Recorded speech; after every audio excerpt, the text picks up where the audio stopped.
Okay guys, I'm back once again with another video. Today we are in the month of August, which is September month, and a lot of people don't know the history concerning Ada Asafotufiami festival.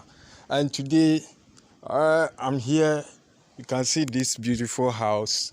I'm in the house of one great man called Mr. Aaron, and I want him to help us with the history of Ada Asafotufiami.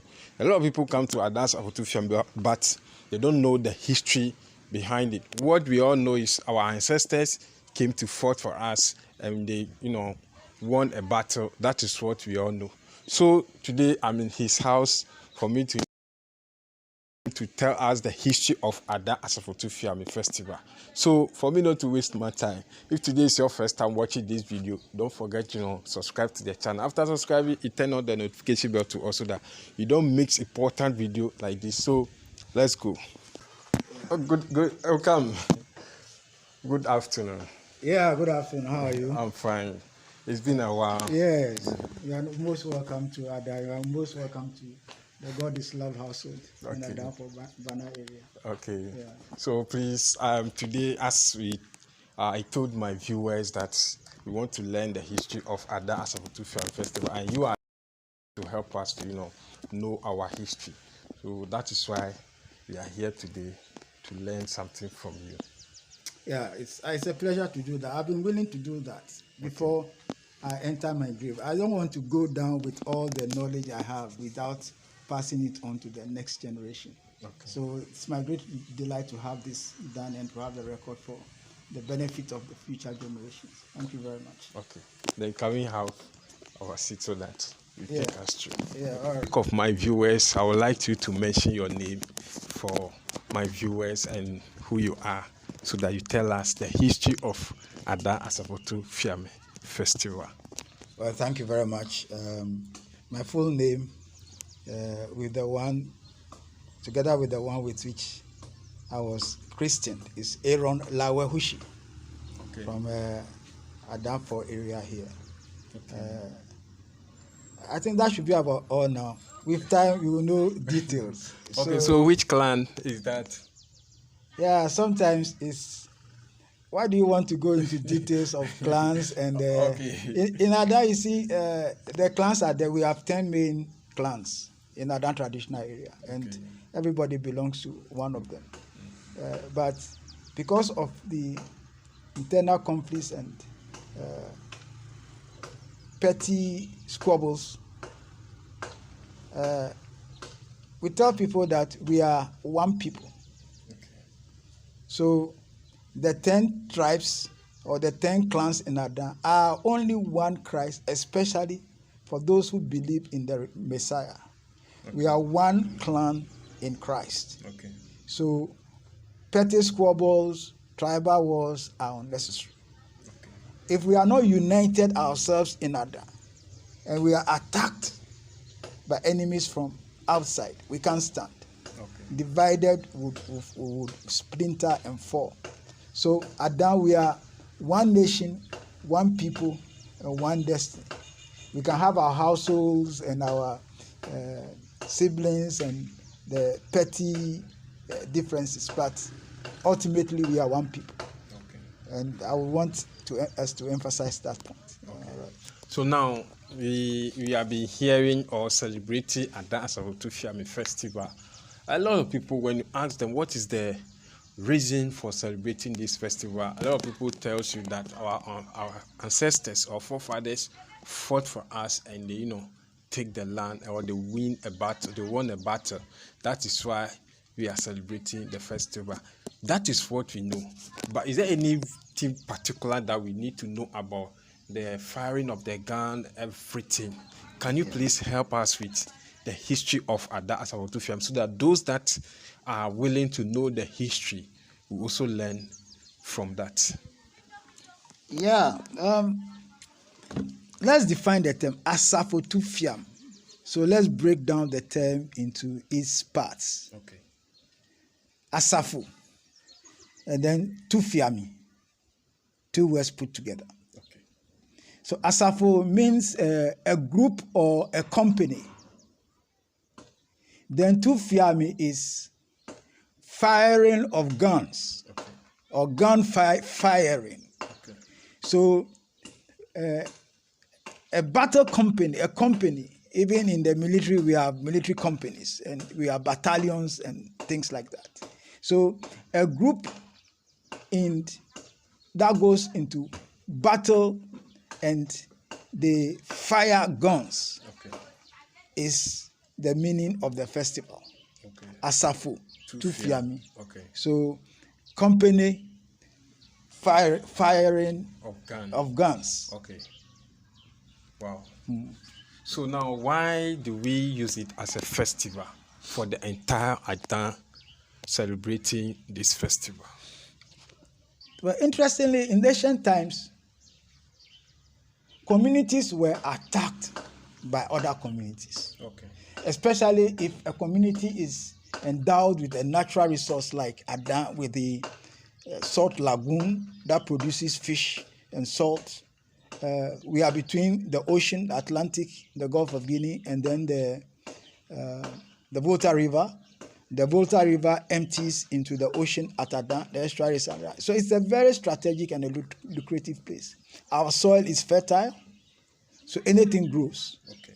So, like any lucrative industry or any lucrative resource, people who hear from it would want to come and capture it. Okay. And I will call them armed robbers. If you have property in your house, you will need to be very careful because armed robbers will come and rob you of it. And if you are not able to successfully defend it, you will lose it. Okay. So tribal armed robbers, this time around, we even have political armed robbers. I won't go into that now. We are in the traditional and the tribal armed robbers. Okay. So as far as recorded history is concerned, Adans fought a number of battles to defend their livelihoods, especially around the Songor Lagoon. Okay.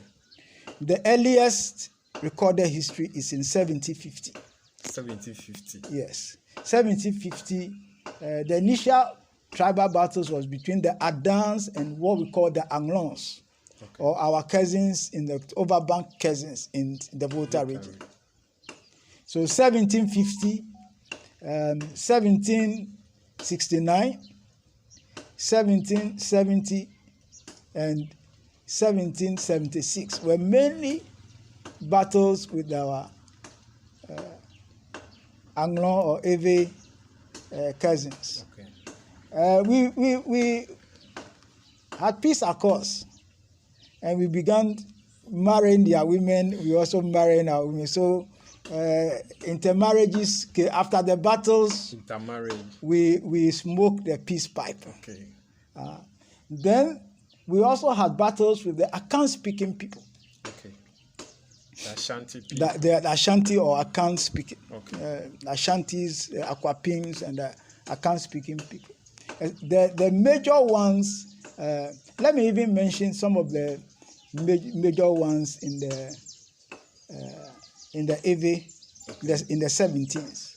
The last one was the 1776. 1776. Yes. Okay. 1776. One of them is called the Global War. They have some names of the strategic places, the places where the major battlefields like Adidome, you'll be hearing when we go to the festivals in Adidome, Avenokponya, in Adidome, Hogba, and Tojenya, and those are the battlegrounds in the Ewe tradition. And so the Adan people fought the Ewe and the Ashantis. No, it's the 1700s were mainly focused on the Ewes, the Agnos. They are the nearest people to us. Okay.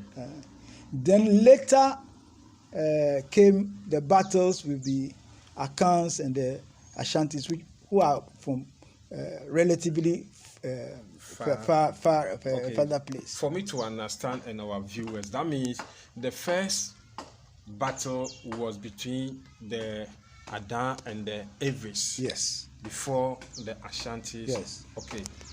The Ashanti one is the earliest one that we can remember, or the major one was in 1826. It's called the Battle of Kantamaso.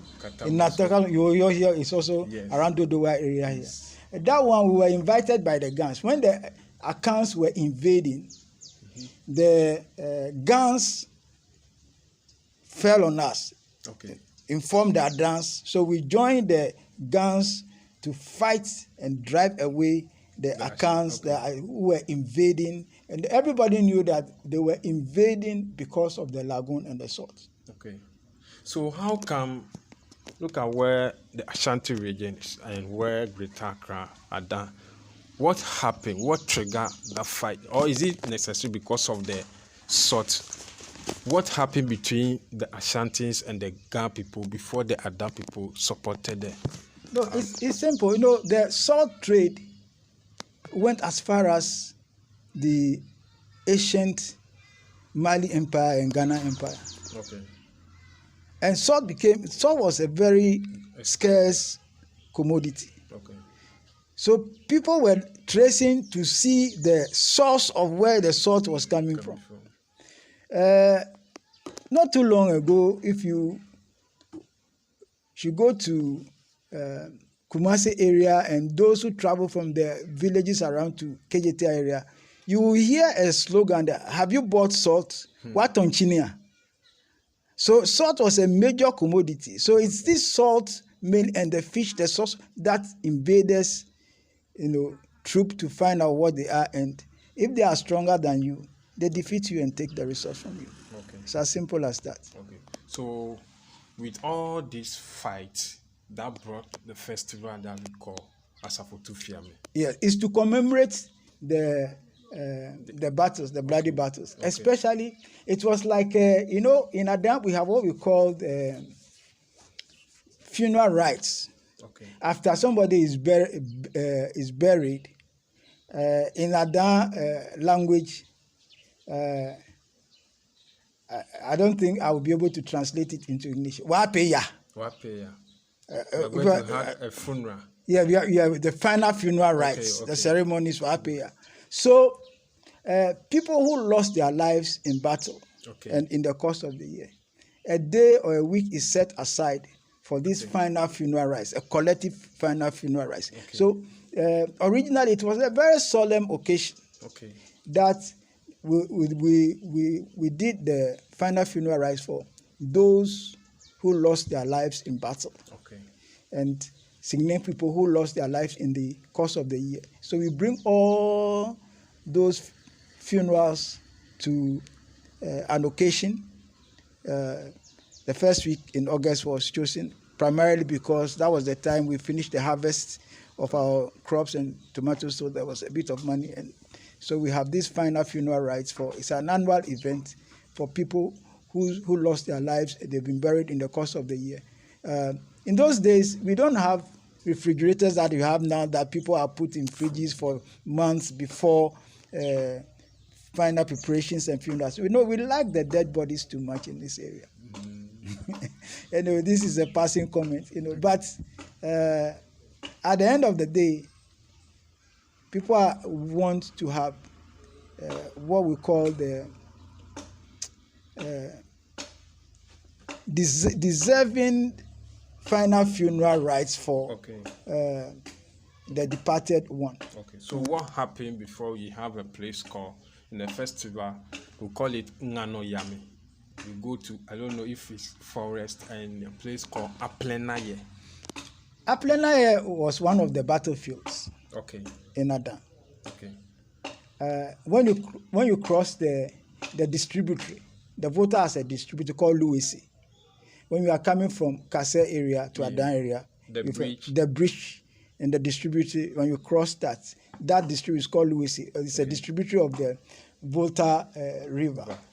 That site was one of the major sites of battle, especially one of the battles between the Adans and then the Akans. And on that battlefield, what happened is that the Adans, when they were pursued by the Akans, they deceived them, jumped into the river, swam across. Which is the Adan people. Yes, Okay. swam across to the other side of the river.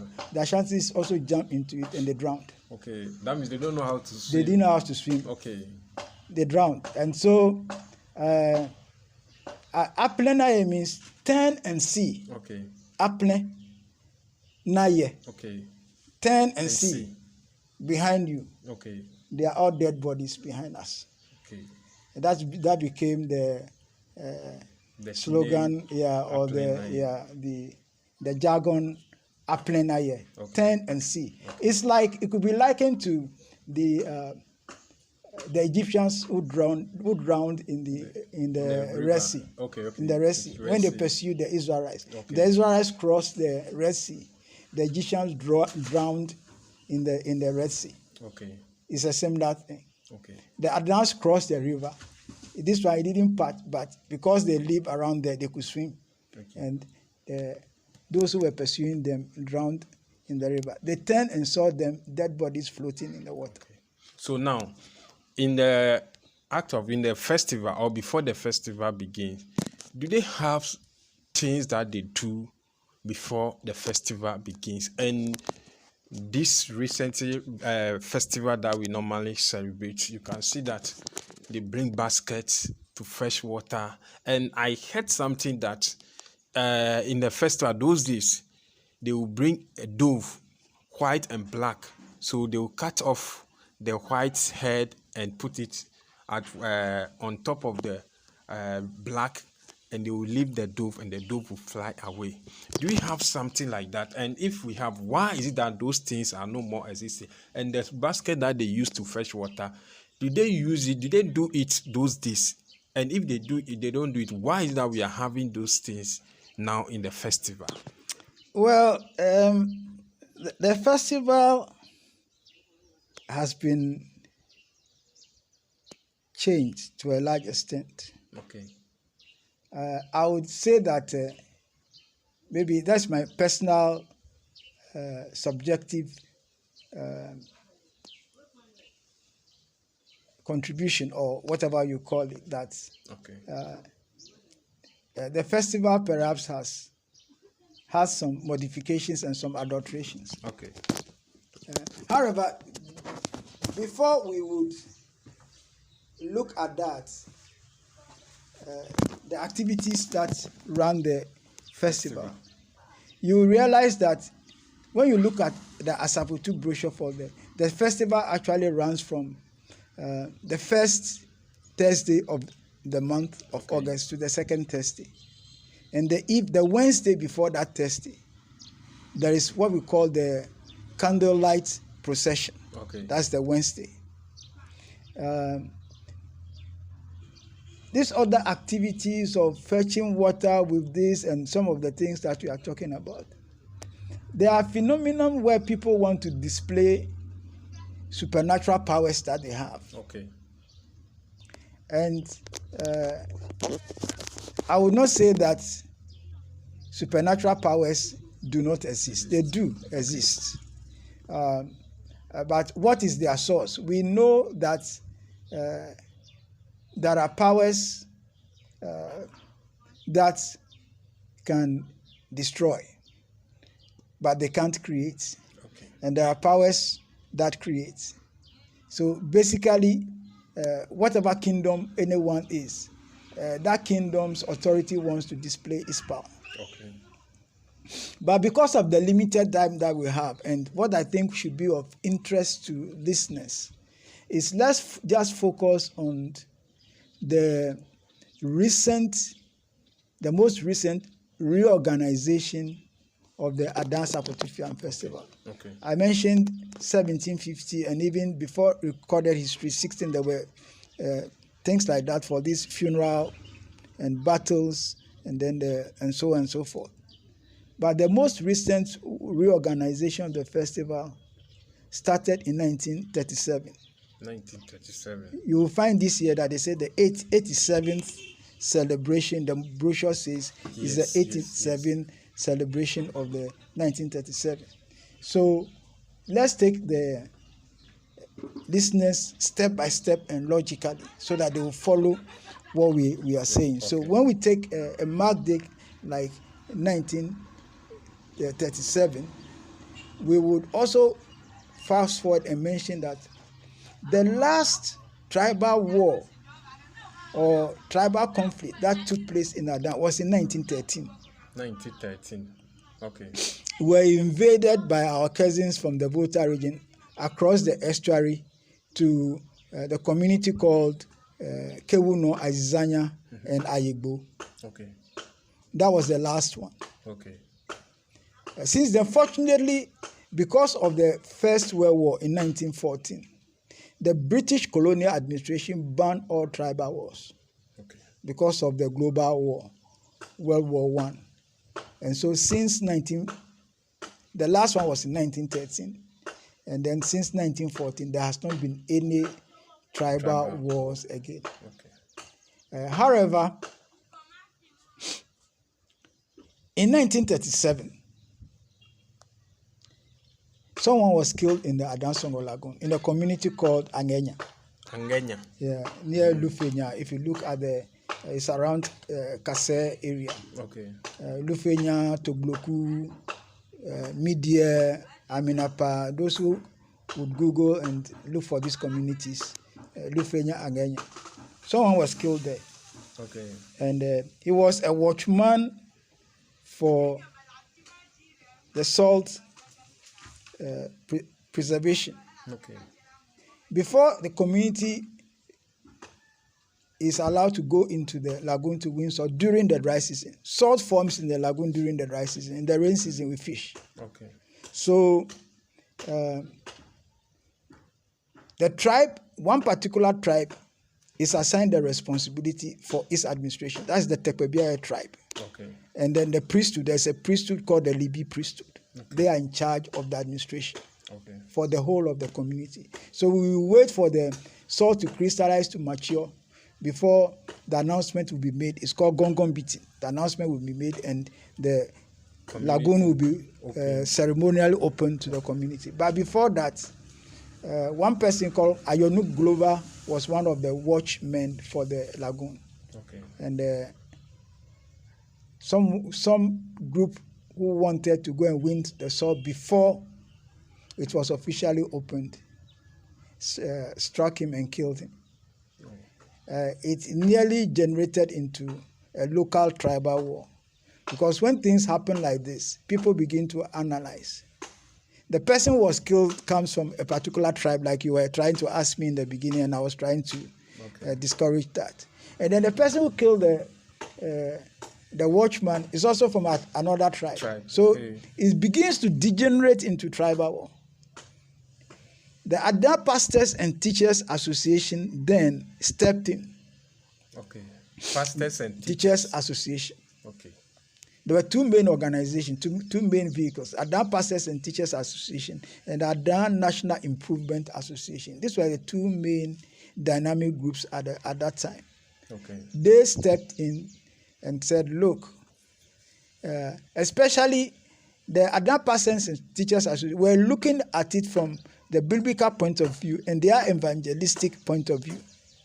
So they said that in Christ, as for them, Christ is the Prince of Peace. And they were preaching Christ as the Prince of Peace. So and peace. Yeah, so the 10 tribes are one tribe. And so there should be no tribal war because of this. Accident has happened. The person is dead. We should come and see how we can chart a peaceful way forward. They instituted and revived the festival as a funeral rite for the person who lost their life at Angenya in 1937. Okay. So that one is different. Is it part of the Asafotu, or that one is different from the Asafotu?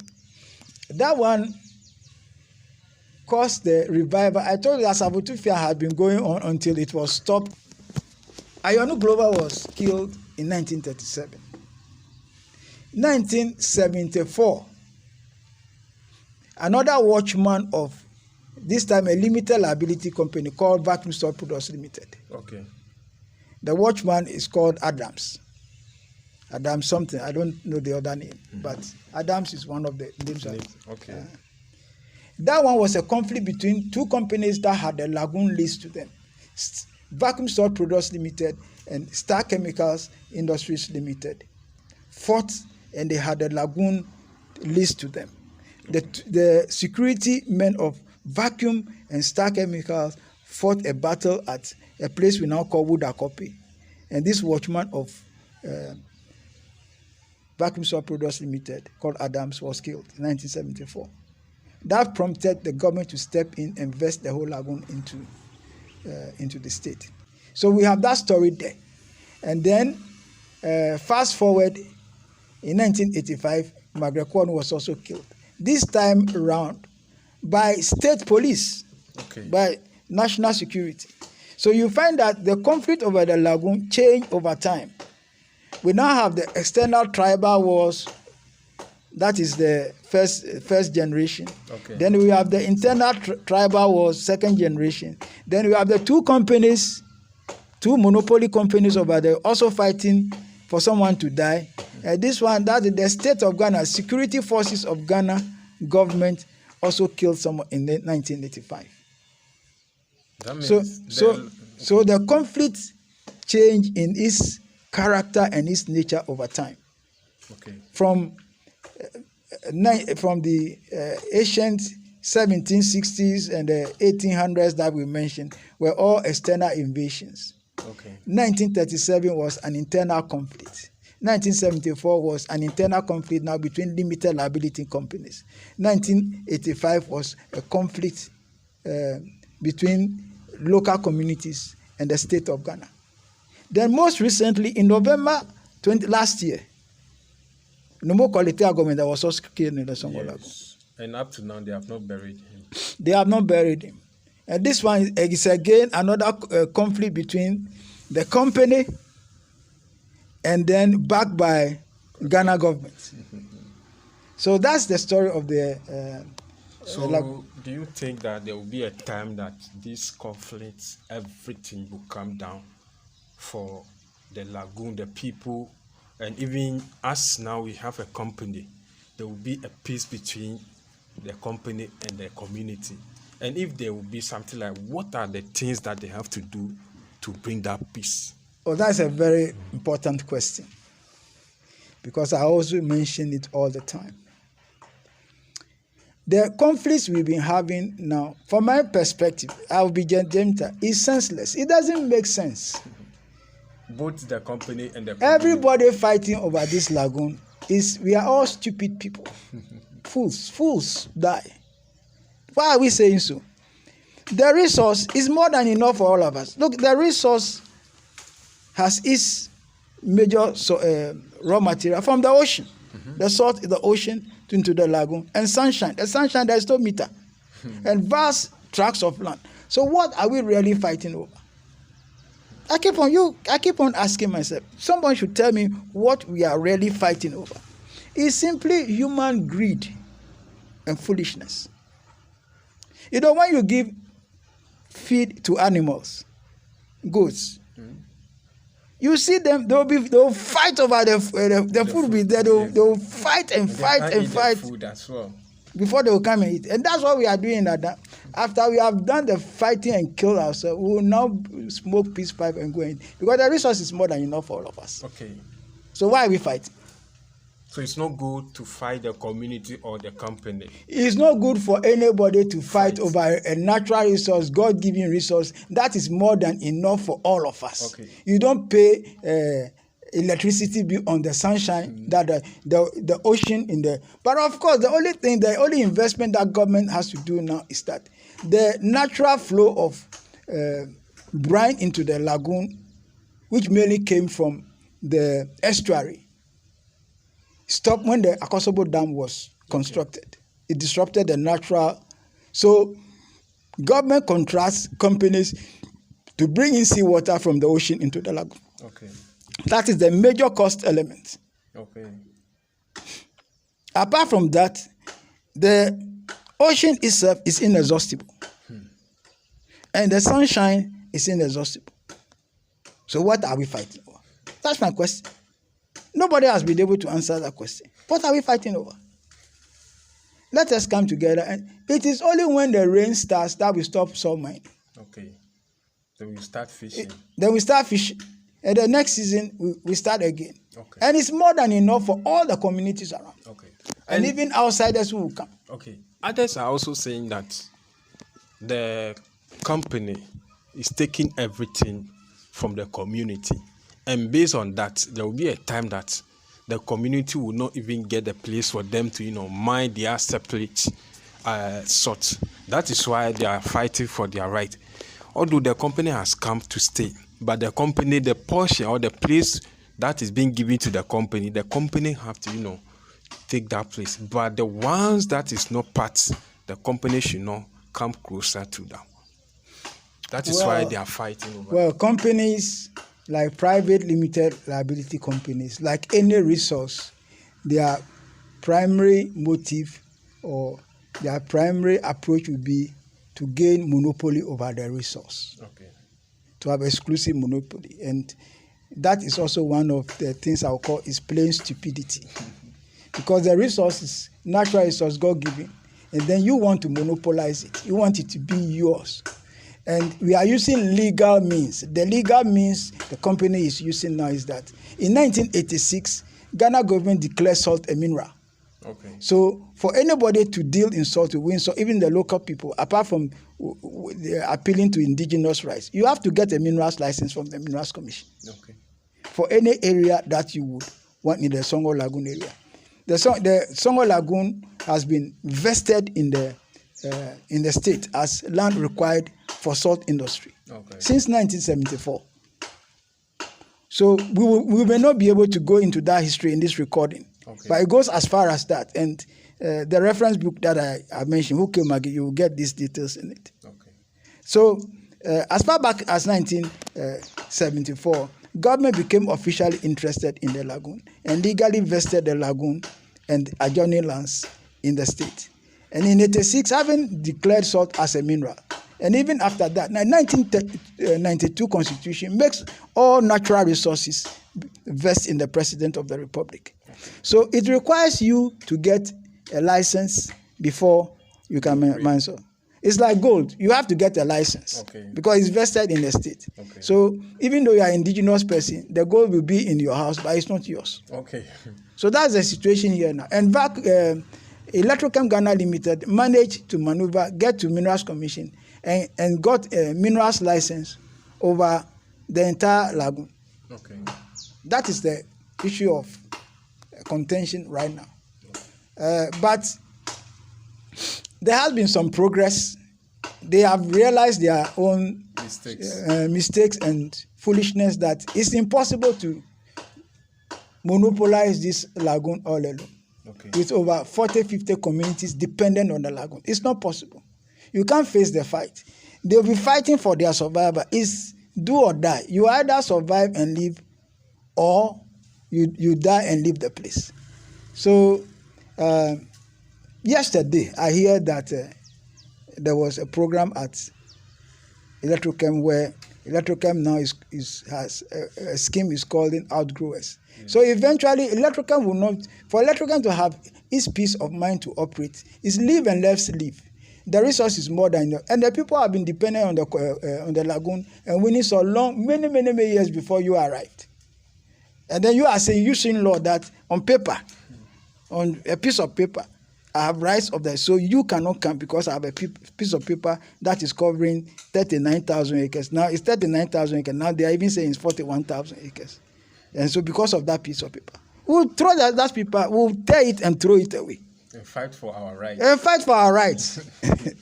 That's it. So that one, it's a battle that none of them has ever won this battle before. I've given them the history. Okay. They should go and study the history.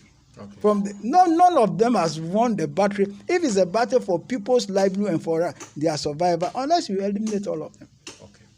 So now, before we bring our conversation to an end, your advice for the people of Adan, the community, and the company as S.K.M, your advice for them, these two people, the community and the company.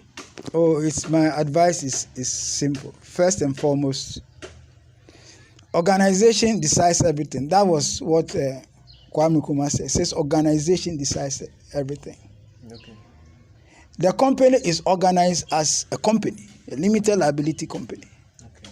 They are not fighting as scattered, isolated individuals. Okay. In Adan, our problem is organization and unionization.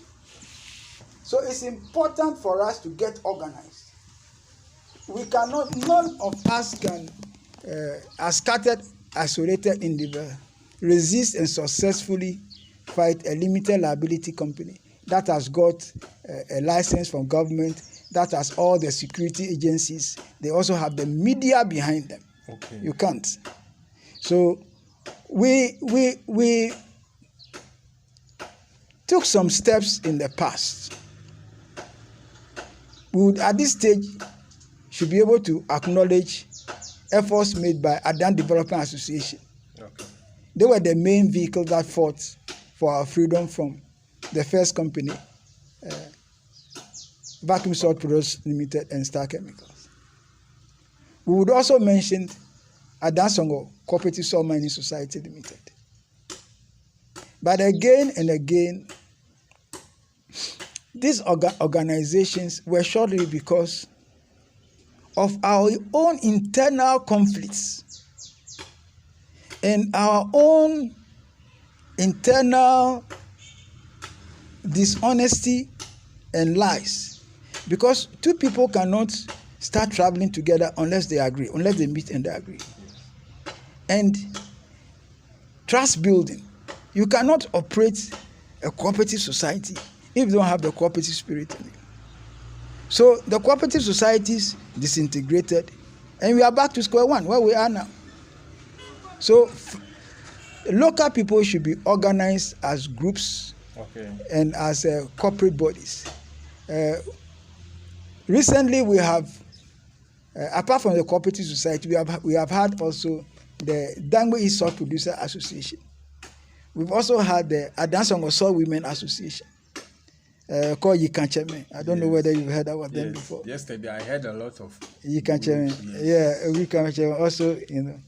And then we also have the ASLA, the Adan Songor Lagoon Association. It seems ASLA is one of the greatest opposition for the company. Well, of course, it's the most recent one, but it's related. I keep on asking them. For a long time that we were beating the drum, we're doing this.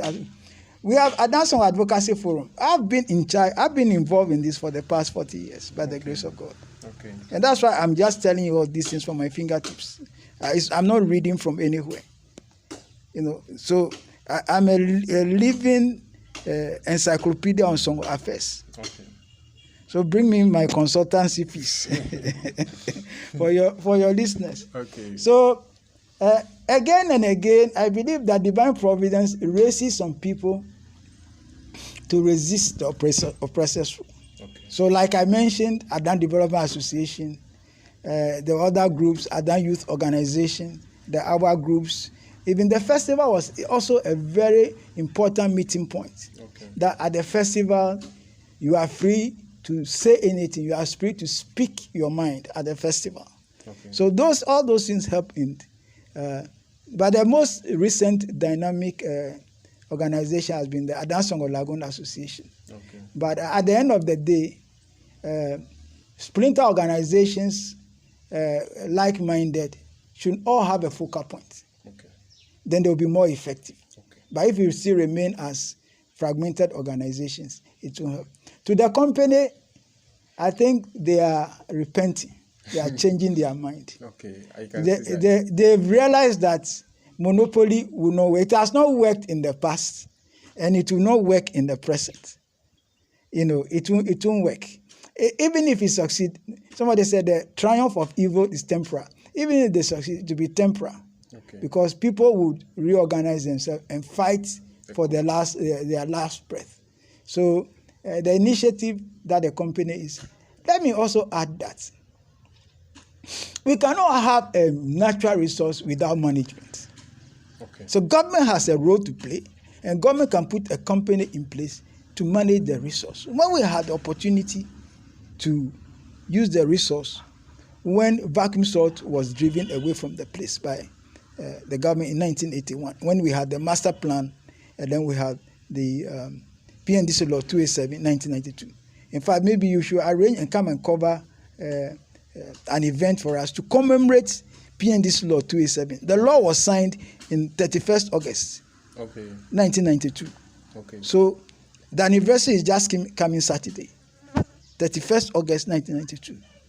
That was the law that cancelled the leases government has granted to the two companies and allowed Adan people access to the lagoon. But we didn't manage the resource well. Okay.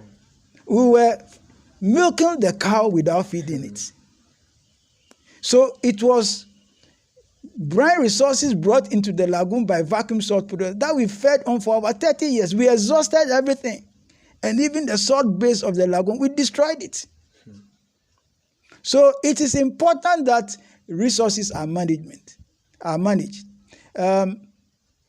Food and Agriculture Organization came and trained us on what we call community resource co-management. The resource has to be managed.